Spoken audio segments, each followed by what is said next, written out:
Então vamos lá para mais um encontro do nosso curso Como Escrever um Livro, né? Seja bem-vindo, seja bem-vinda. E hoje o nosso assunto é cenário. Hoje nós vamos visualizar o cenário, porque olha só, não dá para ter um personagem perdido no espaço, simplesmente. Você tem que narrar aquilo que está por trás. É como num filme, né? Você não teria um filme com dois personagens sem nada no fundo. Então nós vamos ter que falar sobre um pouco sobre cenários, né? Você já deve ter visto aquela frase: uma imagem vale mais do que 1000 palavras. Então, aqui que o autor dança, né? Porque se uma imagem vale mais do que 1000 palavras e a gente precisa pôr muitas imagens dentro de uma história, então dançamos, né? Porque vão ser 1000 palavras para cada cena, 1000 palavras para cada imagem, porque é recíproco, é verdadeiro. Mas seja como for, existem técnicas aí que vão te ajudar a resolver isso, tá bom? Mas antes disso, deixa eu te fazer uma recomendação. Olha só, você está fazendo o curso Como Escrever um Livro. Se você não gosta de ler, você está fazendo o curso errado. Por quê? Porque é muito simples, você tem que se alimentar daquilo que você propõe, né? Expurgar, aquilo que você propõe transmitir. Se você não se alimentar disso, o que vai acontecer é que você não vai ter conteúdo dentro de você para gerar um conteúdo semelhante. Então, é muito importante que você goste de ler, que você leia e leia muito. Tá? Afinal de contas, não é para isso que você está escrevendo um livro, para que as pessoas leem.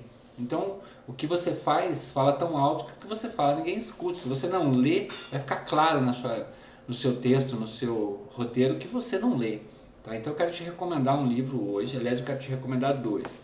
Eu quero te recomendar este livro de Mark Suzak, A Menina que Roubava Livros.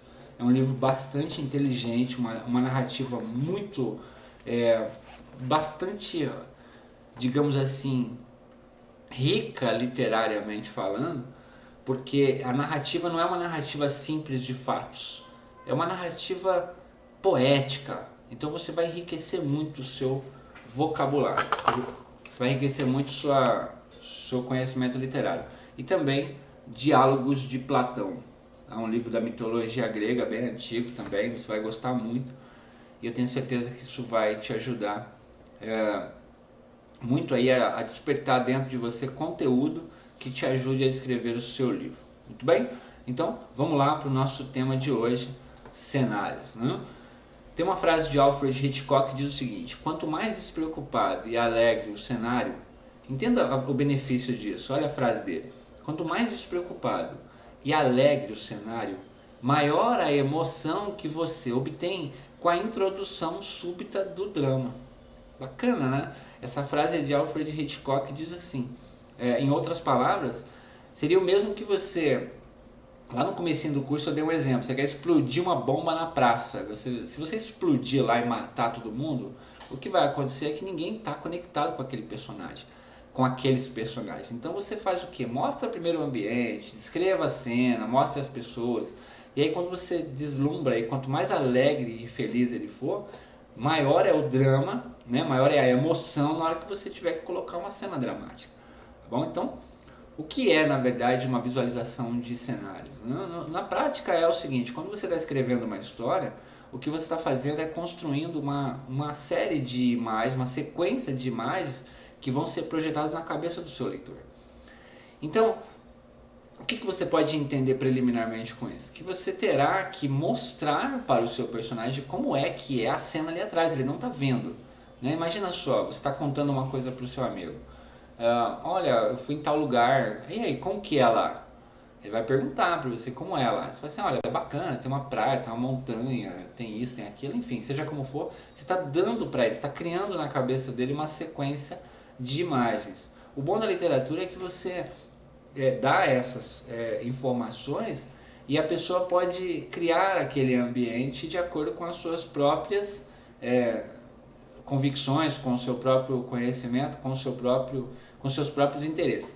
Entretanto, a base tem que ser igual para todos. Então, você tem que narrar da melhor forma possível para deixar o seu leitor livre, sim, mas também que ele possa não perder ali o enredo por conta de um cenário que não é aquele que você está tentando demonstrar. Em outras palavras ainda, se é importante você demonstrar que tem um quadro na parede, alguém está passando a mão naquele quadro, que seja um coadjuvante, e se aquele quadro tem importância lá na frente, então é importante que o leitor perceba que aquele quadro está lá, tá bom?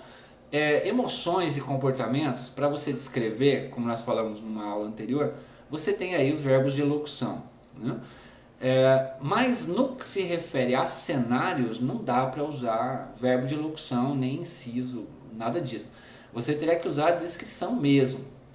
Só que você tem que se imaginar, para que essa jornada não seja tão penosa, como uma espécie de câmera. Olha só, o que é um filme? Quem que está tendo a primeira visão de um filme? Pensa um pouquinho. Quem está vendo o filme não é a pessoa que está assistindo a gravação, não, é o câmera. Tá? O câmera é o primeiro, a primeira audiência de um filme. E o que o câmera representa num livro? O câmera é o narrador. É óbvio, é ele quem está vendo a cena pela primeira vez e é ele quem está narrando.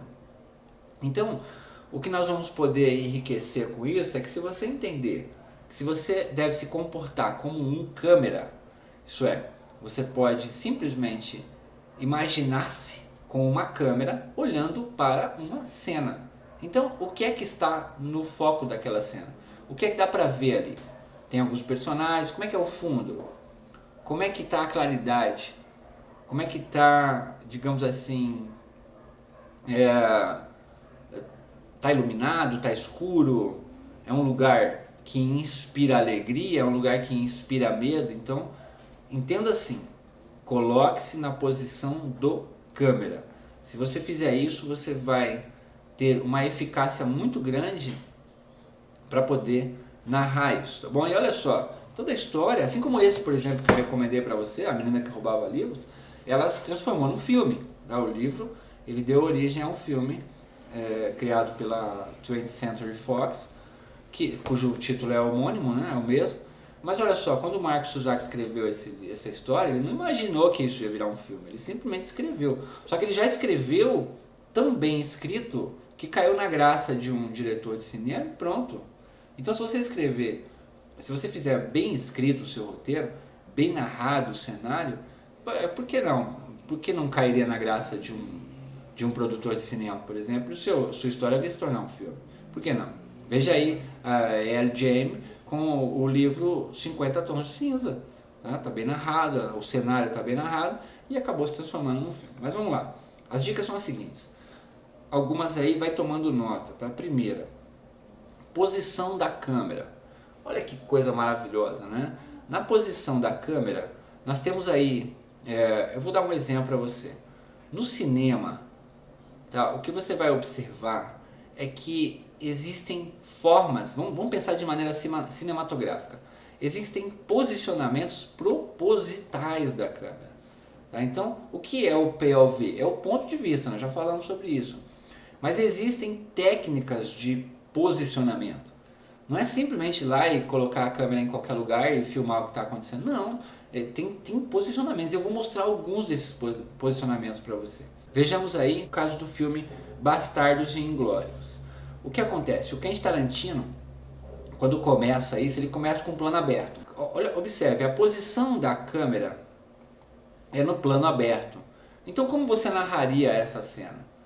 Olha, tem os quadros pendurados na parede, é um ambiente mais escuro, né? Ele está iluminado apenas pela luz que está vindo de fora, por uma janela ou coisa assim, e o plano está aberto. Logo em seguida, você vai perceber que o Tarantino usa o padrão cinematográfico, que é o over the shoulder. Então é onde você assiste, a câmera está posicionada como se ela estivesse nos ombros de um personagem para o outro. Então, em qualquer diálogo você vai ver que isso é padrão. Tá? Over the shoulder é quando a câmera está posicionada sobre o ombro, né, de um dos personagens que está sendo o interlocutor. No caso, alguém está falando e a câmera está posicionada no ombro do outro. E logo em seguida, quando a cena começa a ficar um pouquinho mais tensa, você percebe que ele começa a fechar o zoom ou mostrar apenas o personagem no centro da tela. Então, isso aqui é um posicionamento de câmera. Olha, observe que os dois estão no centro da câmera, no centro da imagem. Já nessa cena, por exemplo, a câmera está posicionada pegando um ângulo aberto, com os dois inclinados um em direção ao outro. Se você já estudou um pouquinho de linguagem corporal, você vai perceber que o posicionamento inclinado um ao outro demonstra cooperação. Quando duas pessoas estão conversando assim, inclinadas uma diante da outra, você vai notar que isso causa a impressão na pessoa que está assistindo de que eles estão cooperando, que eles estão ajudando um ao outro.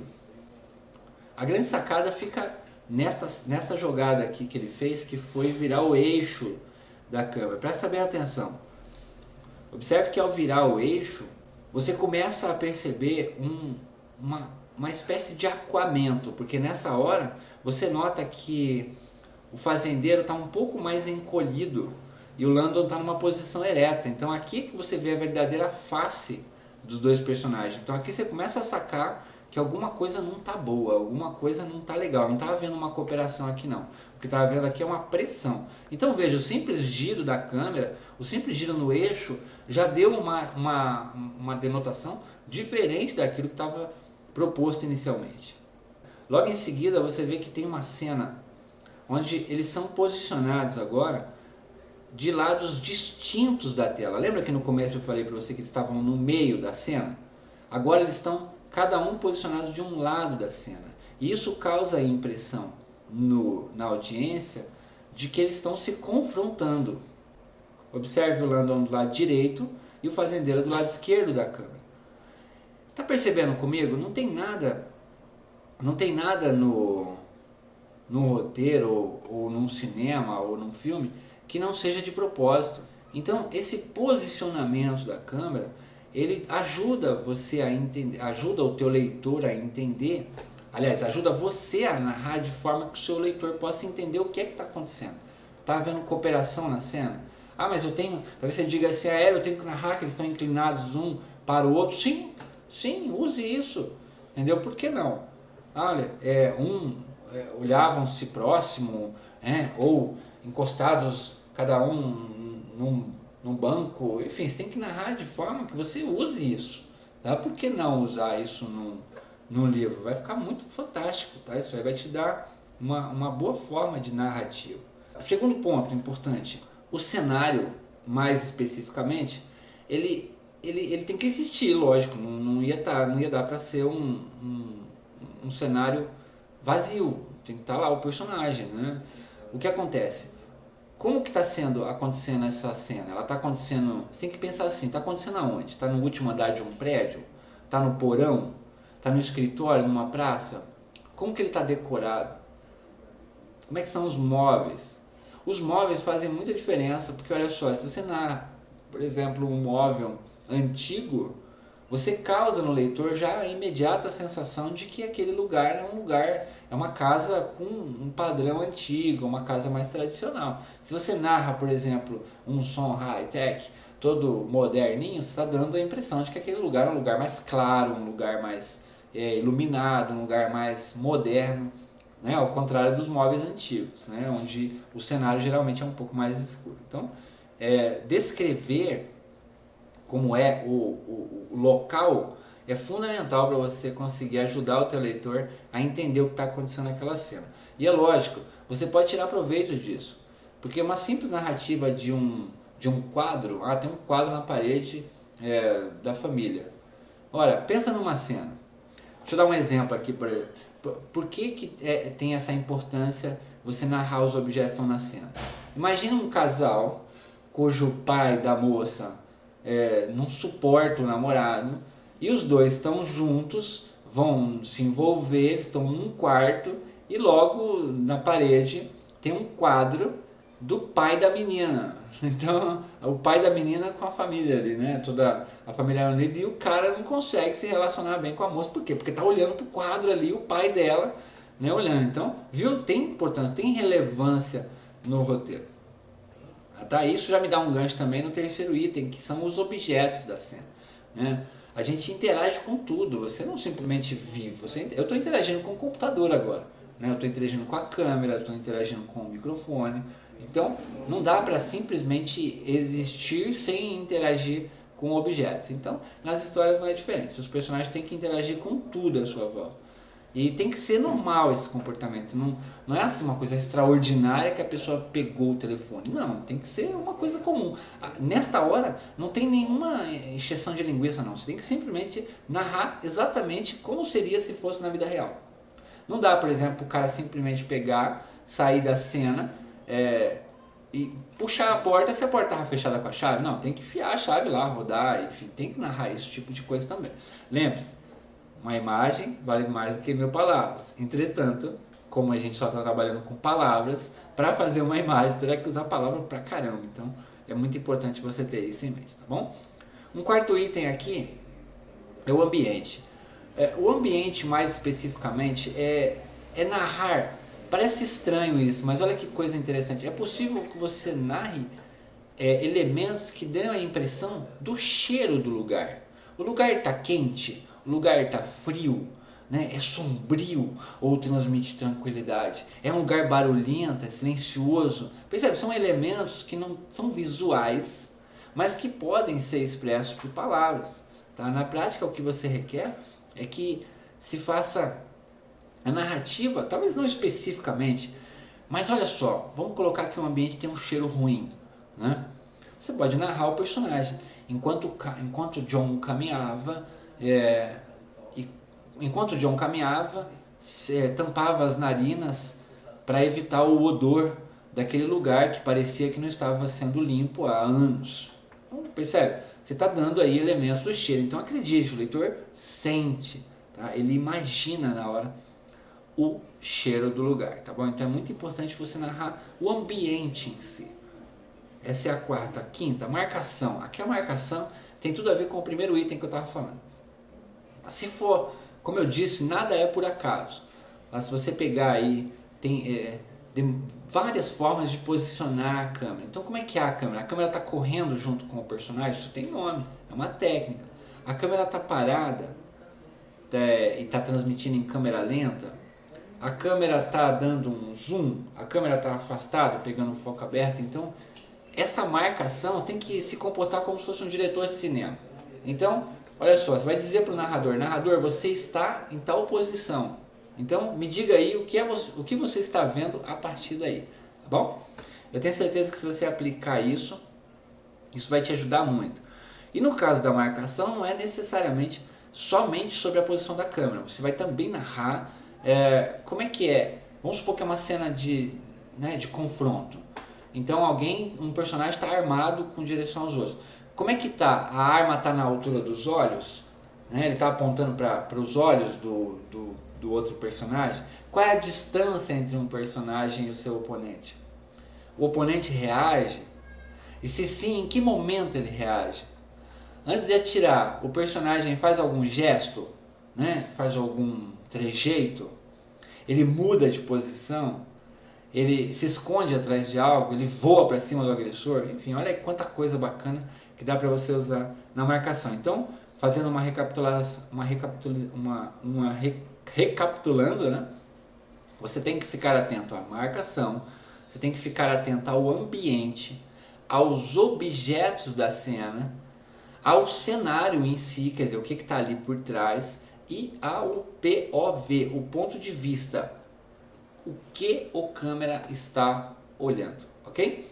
Espero que você tenha apreciado. Eu quero te convidar mais uma vez, caso você ainda não tenha feito isso, a adquirir o livro, tá? No livro tem muitos exemplos e ajuda muito aqui no curso, tá? Se você não adquiriu ainda, adquire o seu livro, tá? Eu vou deixar sempre o link, sempre tem, embaixo das aulas sempre tem um link para você adquirir o livro, tá? Esse livro aqui, Como Escrever um Livro e Se Tornar Imortal. É o conteúdo do nosso curso e ele com certeza vai te ajudar muito a entender estes exemplos, tá? Tem exercícios, tem várias formas que, se a gente fosse colocar tudo aqui na aula, daria uma aula de 5 horas, enfim, não é o nosso interesse fazer isso, tá bom? Quero deixar para você um grande abraço e a gente vai se ver, sabe quando? Na próxima aula. Até lá!